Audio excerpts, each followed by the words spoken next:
दिल्ली, ये नाम सुनते ही जहन में क्या आता है?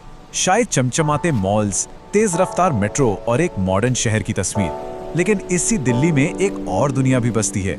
ये दुनिया है सैकड़ों पारंपरिक गांवों की, जो आज बिल्कुल अलग तरह की चुनौतियों से जूझ रहे हैं। आज हम इन्हीं गांवों की कहानी को समझने वाले हैं। असल में दिल्ली की कहानी में दो अलग अलग दुनियाएं हैं। एक तरफ है वो आधुनिक दिल्ली, जो दुनिया का एक बड़ा सेंटर है, जहां शानदार इंफ्रास्ट्रक्चर है। तो दूसरी तरफ है दिल्ली का देहात, जहां पारंपरिक समुदाय तेजी से बढ़ तो रहे हैं, लेकिन पानी, सड़क और सीवर जैसी बुनियादी सुविधाओं के लिए आज भी तरस रहे हैं। तो सवाल ये उठता है कि इतने बड़े पैमाने पर ये कायाकल्प अब अचानक क्यों हो रहा है? इस सरकारी पहल के पीछे की असली कहानी क्या है? चलिए इसी को समझते हैं। तो चलिए सबसे पहले ये समझते हैं कि दिल्ली के इन गांवों में आखिर ऐसी क्या समस्याएं थीं जिनकी वजह से इतने बड़े बदलाव की जरूरत आन पड़ी।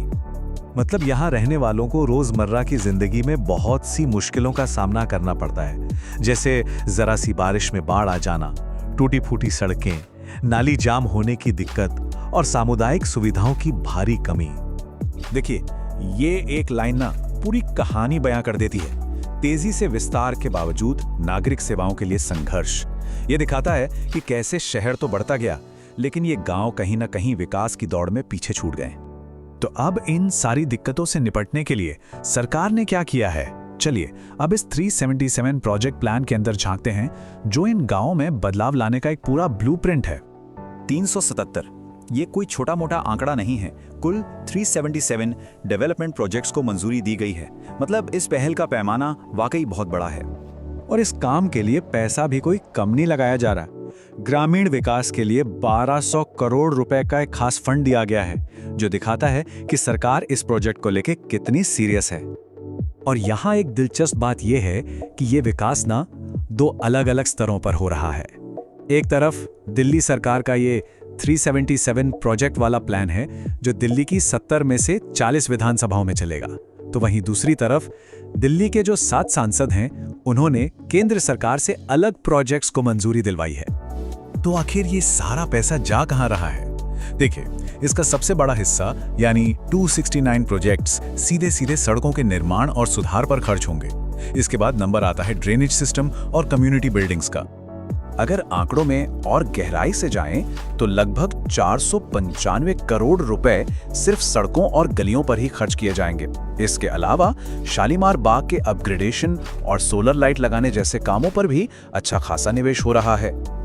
लेकिन रुकिए, ये प्लान सिर्फ सड़कें बनाने के बारे में नहीं है। इसका एक बड़ा फोकस लोगों की जिंदगी को बेहतर बनाना भी है। इसमें नए कम्युनिटी सेंटर, पार्क, तालाब, लाइब्रेरी और यहाँ तक कि गांव के पुराने कुओं की मरम्मत जैसे काम भी शामिल हैं। अब बात करते हैं एक ऐसे मुद्दे की जो थोड़ा पेचीदा है, और ये दिल्ली की आबादी को लेकर कुछ मुश्किल सवाल खड़ा करता है। हमारे सोर्स मटेरियल में ये सवाल उठाया गया है कि आखिर इस पूरे डेवलपमेंट का फायदा किसे मिल रहा है। ये सवाल सीधे तौर पर सामने रखा गया है ताकि हम इसे निष्पक्ष होकर समझ सकें। तो देखिए, सोर्स में शहरी गरीबी पर एक नजरिया पेश किया गया है। यहाँ ये साफ करना जरूरी है कि ये जानकारी सोर्स के मुताबिक है।